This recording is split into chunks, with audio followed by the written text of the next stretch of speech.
The second question is the Sangat given enough opportunity to engage with those involved in making political decisions using the Sikh name? So here, this is when political decisions are being made and Sikhs are being referenced. Either a politician has said, for example, I've talked to the Sikh community or I've talked to Sikh representatives. Is there enough engagement with the actual Sangat when that sort of stuff happens? So I'm going to first go to Dabinderjeet Singh because he launched the Sikh Manifesto. He's heavily involved in the Sikh Manifesto, which obviously has Sikh in the name. So please give us your thoughts, Dabinderjeet Singh. I think this question needs to be unpicked in terms of you need to look at this over a period of time. So when government, and Inderjeet's already talked about the bureaucracy, the civil service, when they want to deal with communities like the Sikh community, they don't want to deal with organisations. That's the honest truth. They want to deal with individuals. They find it easy to go to an individual and say, we've talked to the Sikh community. That's historically the way it's been, and for a very long time. And there have been various individuals that have been advisors to government of different political persuasion, so it doesn't matter about who's in government, but the Sikh advisors have remained the same. We are now in a slightly different era, and that's why this question is so important, that there are a number of Sikh organisations that the government will engage with. They still like to deal with individuals from those organisations, so I have to be honest. And the organisations themselves need to be transparent with their membership, let alone the Sangat, about this is how the system works. I'll talk about two aspects. Suki asked about the Sikh Network and the Sikh Manifesto, but I'll also mention Sikh Federation UK. The question is about Sangat. Ask yourselves this. There are 4 or 5 Sikh organisations that currently deal with government. How many of them hold regular events in a Gurdwara? Not a meeting, but engagement with the Sangat. And I can guarantee you, you'll be able to count them probably on 1 or 2 fingers. And that's regular engagement, month on month, with the Sangat. Second aspect is the Sikh Network and the Manifesto. How did that come about? How did we go about, putting together the Manifesto? That was a series of open consultation meetings throughout the country. In the North, Leeds, Bradford, in London, in the West Midlands, in the East Midlands. And that was direct face-to-face. So what were the issues? You clearly don't start off with a blank sheet of paper. You present some ideas, you get people's thoughts. That was going again. All those events were in Gurdwaras because it was trying to engage with people. But apart from the Sangat, in 2018, we need to accept that a large part of the Sikh community isn't the Sangat in the traditional sense of the word. Not every Sikh goes to the Gurdwara regularly. A large number of Sikhs go very infrequently. They go for your family occasions, they will go for your Gurpurbs. So therefore, social media and the wider media, and I don't mean Sikh television channels, I mean newspapers that ordinary people, Sikhs and non-Sikhs, read, television stations. That is the other way of engaging. It's very much a one-way process, unfortunately, through television or through newspapers. But these are all the things that actually any Sikh organisation that wants to claim it represents a part of the Sikh community. I think no Sikh organisation can claim to represent the entire Sikh community. It has to be a range of voices, and that's the other myth. Jewish community, Muslim community. There is not one voice. I can give you people in the Jewish community that talk with different voices. I can give you people in the Muslim community that talk with different voices. We shouldn't always say that there shouldn't be a difference of opinion within Sikhs. Difference of opinion is actually a good thing, and we should debate those differences of opinion. But I think, going back to the question, ask yourselves who engages with the Sangat. We've moved away from that one advisor who is the voice of the Sikhs, telling government what to do or not to do. We're now probably on a journey. We haven't reached that point where ordinary members of the Sangat feel the people that are representing them are truly represent their voice, but actually we're moving in the right direction.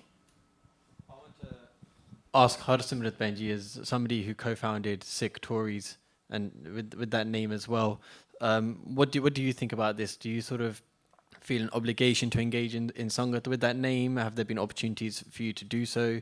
Does the Tory party look at you as a representative of the Sangat generally?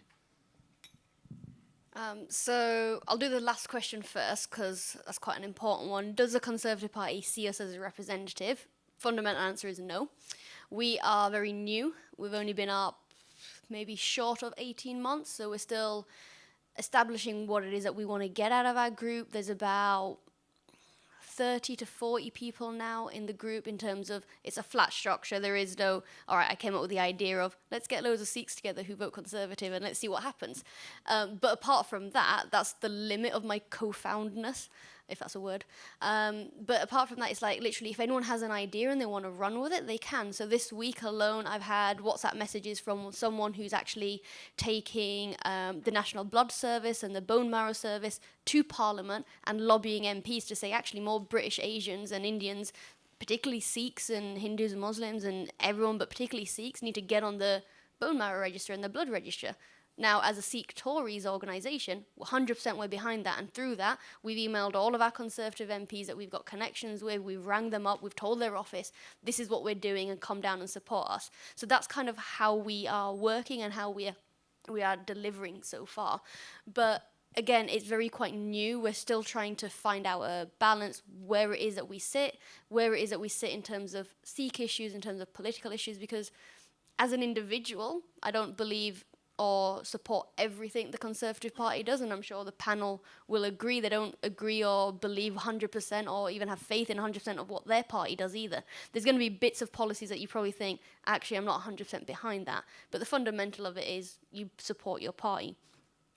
I think getting Sangat involved goes beyond Sikh names, though. Just wearing a dastar or going to the Gurdwara or having your own Sikh name has a big impact. So the last general election, obviously it was a snap general election, but what I did was I used to live up in Bradford, Leeds area, just moved down to London recently, but what I did there was actually, because I had a good connection with the local Gurdwara, is I invited the Labour candidate, the Lib Dem candidate, and the Conservative candidate, each on different Sundays, because not great to have them there together. And we just asked them a series in Sangat, the same 10 questions, and then they responded to the Sangat. And then what we did is we wrote it up, and when I say we, there's a group of us from different backgrounds, different ideas, and we all put the questions together, we wrote it up, and then we gave it out to the Sangat the week before the general election and said, you know what, we're not going to tell you how to vote, we're not going to tell you what to do. These are the questions you wanted answering. We've got them answered, now go and make your own decision. And I think that's vital. That's the best way to get Sangat involved. Don't tell them how to vote. Give them the facts.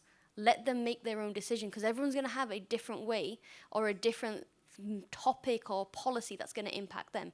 For me, it might be education, or it might be STEM research or funding, or I'm a mathematician. It could be, university grants for people going into like maths and science.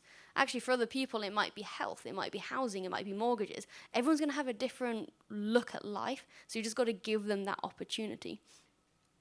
And actually, as individuals as well, there's other ways to get involved. Every political party now has a policy board or policy paper. So the Conservative one's called Conservative Policy Forum. I know the Labour one's got it, but I can't remember what it's called. I'm sure, policy forums, believe it or not, policy forums. So, get involved. These are literally monthly or weekly, depends on the party, letters and briefing papers that come out. You read a couple of paragraphs, and it asks you a series of questions. What's your thoughts on how easy it is to get a mortgage, or what's your thoughts on how your local school is running?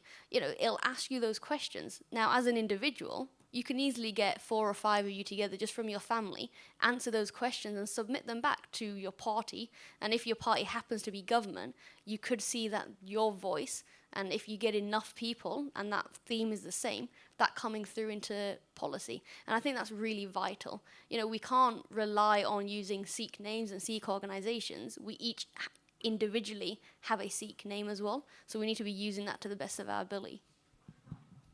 Sorry, I think Lord Singh wanted to come in here. I think we need to distinguish between Sikhs, the community, and the religion. The Sangat is important. The Sangat is important, but the Sangat must be true to the teachings of the Guru Granth Sahib.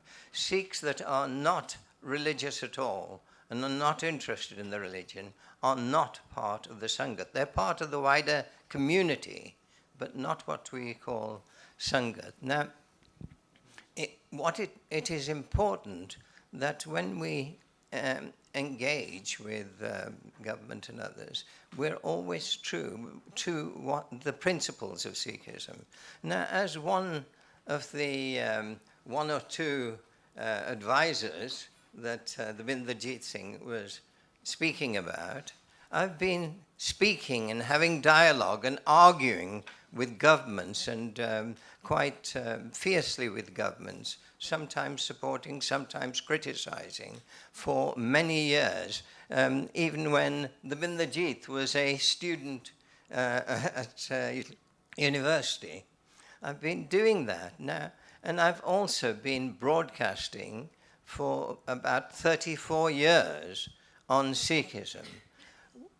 No one from the Sikh community has ever complained about anything I've said being untrue to the teachings of Sikhism. It doesn't matter if it's one or two. I know the Federation get upset if it's not their voice that is echoed, but we all have different voices. It doesn't matter. It's what we do that counts, not the group of followers behind us. Now, with the network of Sikh organizations, it is a grouping of gurdwaras, about 150 or 60, to do things. We run the Sikh prison chaplaincy for the entire country, looking at those, the welfare of those in the lowest ebb of life, helping them come out as better people. We run the education service for the whole country.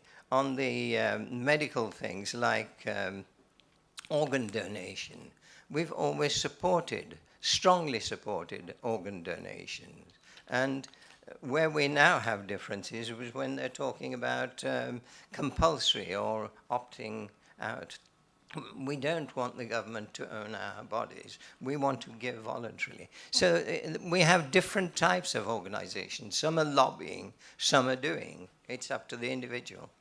I want to bring in Inderjeet Singh, the other one, here. You will find the other one is Lord Indrajit Singh. No. Please, leave Indra out of it. I am Inderjeet Singh. Delighted to. Instead of Given that I've been corrected by Lord Singh, I shall swiftly move on to the question. The answer, essentially, about engagement is very simple. It's a no. We're being taken for a ride. Okay, I don't make a distinction about Sangat and community personally. Who am I to do that? Can we do better? Yeah. Yes, we can. Simple answer. There's superficial engagement. I've written down a few things here, from the British Sikh report, which is done annually, to the Sikh memorial, which is being done in our name, to the Sikh census question, which is again being pushed in our name, to the caste legislation, which is being pushed in our name. I can go on. The list is endless. So Davinderjeet Singh's comment around this issue, the government wants to engage with individuals, I think he's spot on. They want to engage with individuals who fit their narrative. That's the key thing. Having been a policy wonk myself in the civil service, if I can get somebody to say what I want them to say, and I accord with their thinking as an organization or as an individual, I will go to them to support my case as a civil servant. And that's exactly what happens. There are people in this space that purport to represent us as organizations and individuals from those organizations who basically are taking the mick, in my view, because they are taking the whole community nationally for a ride. Okay? It's high time that we held these people to account as a community. How you do that? We lack institutions in this country. We have no credible institutions who can hold these people and these organizations to account. They're undemocratic, the point I made earlier, with a clear indication from one particular organization as an example. I will also ask you this.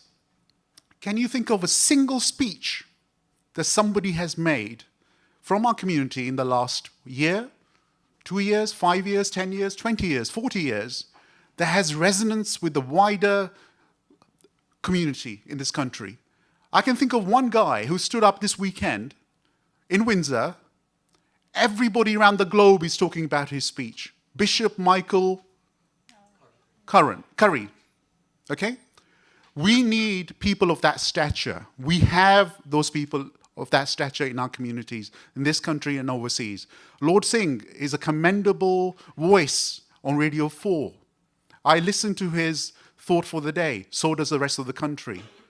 We need more voices, not less. We mustn't pull each other down. We must support each other. That's the message we need to say. The final thing I'd say is this.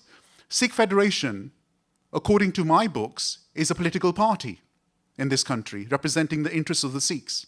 Yet, it publishes a manifesto, but it has no candidates of its own. Why don't we have that?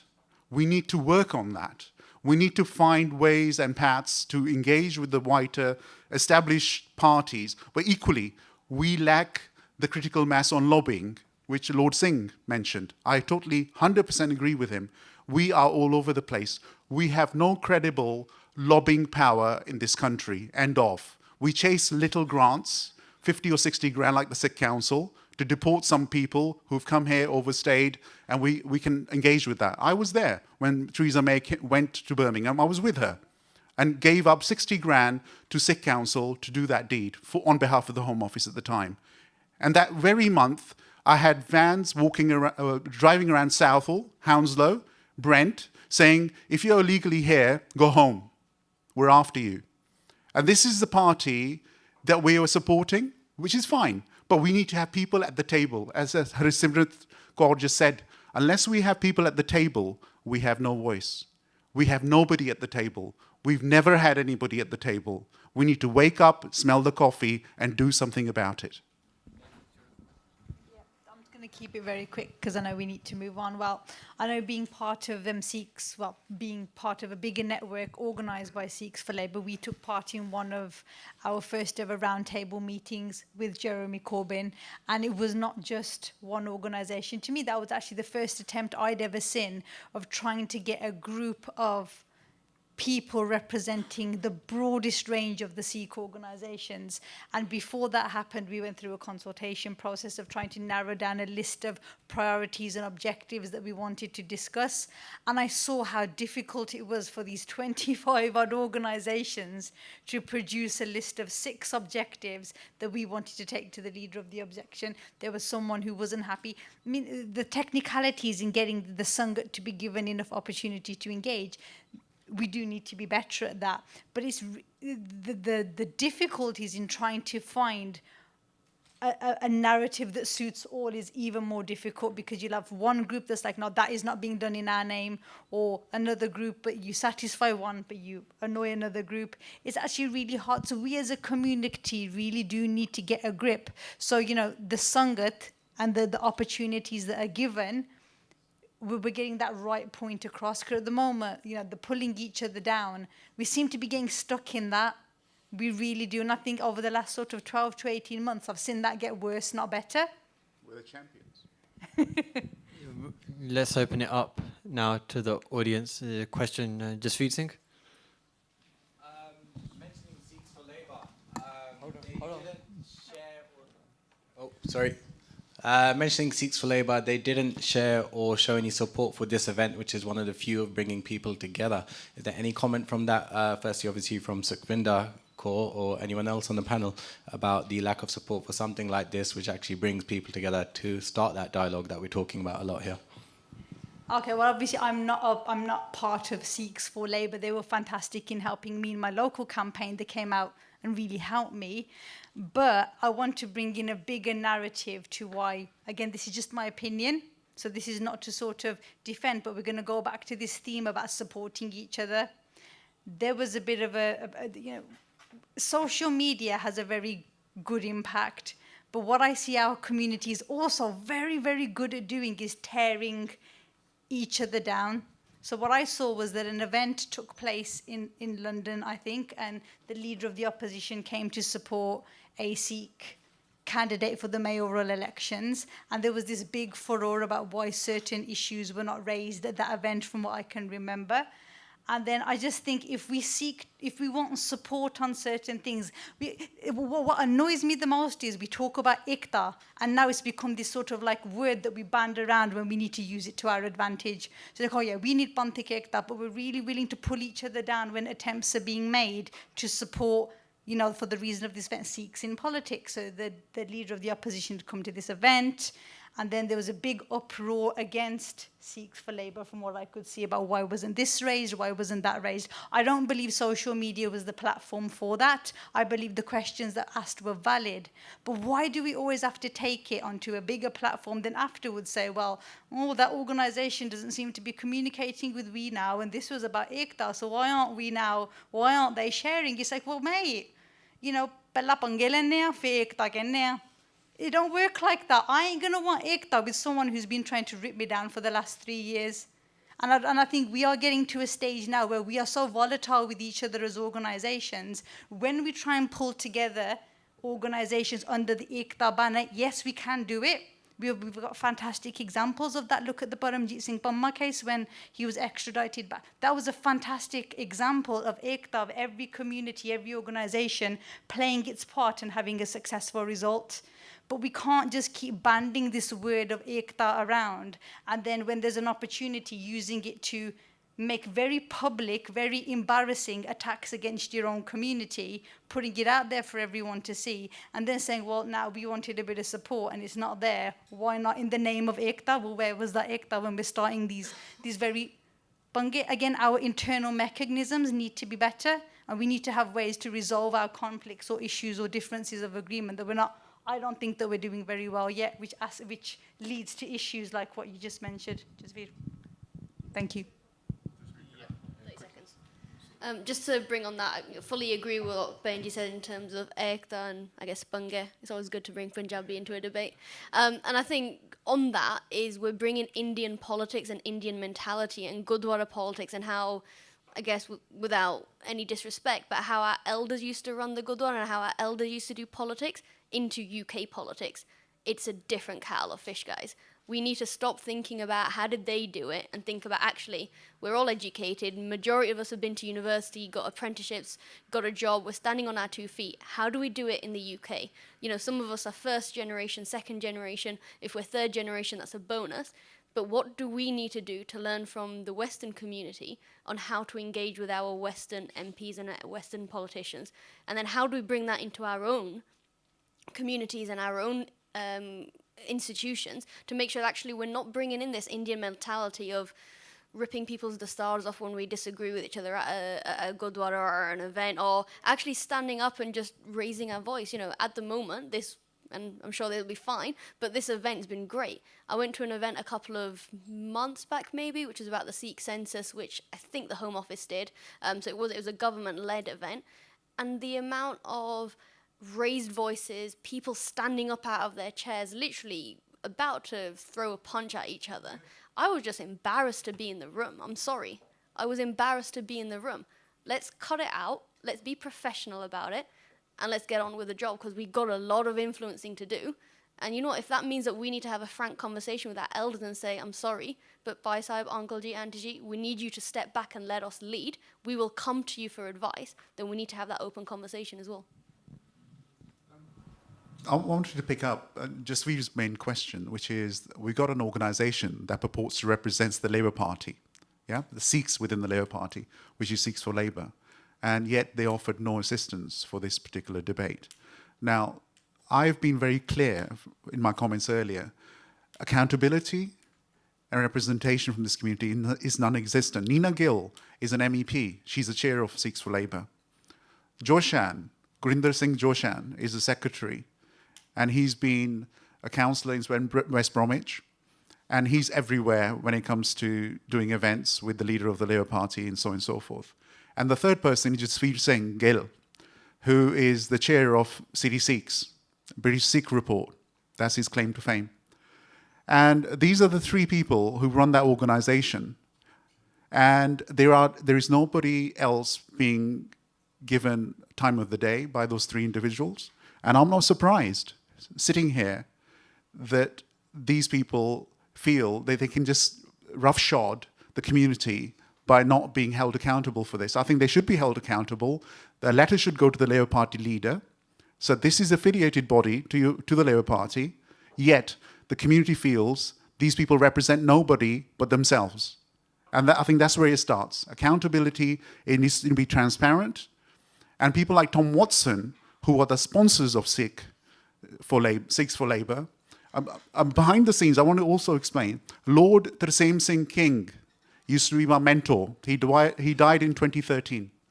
He was a deal maker in the West Midlands. He's the guy who brought Tom Watson into politics. Okay? Had it not been for the Sikh community, Tom Watson would not be an MP today. And he's the deputy leader of the Labour Party. Of course he feels he owes something to the Sikh community. This is why Tan Man, whatever his name is an MP in Slough, and Preet Gill is an MP in the Midlands. Okay? So I think this has to be clear. It needs to be transparent. There was something owed to the Sikh community, and that's been paid back. Don't hold your breath for any more. So we need to start campaigning, as Srimit Kaur just said. Time of quibbling, pulling out each other's legs is over. We need to organize if we're serious about this and move forward. Sorry, I just wanted to come in there. Now, I'm coming from a candidate perspective here. Now, in the Birmingham local elections, we have one of the biggest community of Sikhs in Birmingham. Yet out of 100 odd, because we have a panel, so you're a candidate, you get put onto a panel of candidates. There were 3 Sikhs, including myself, out of 100. 2 of them are already sitting councillors.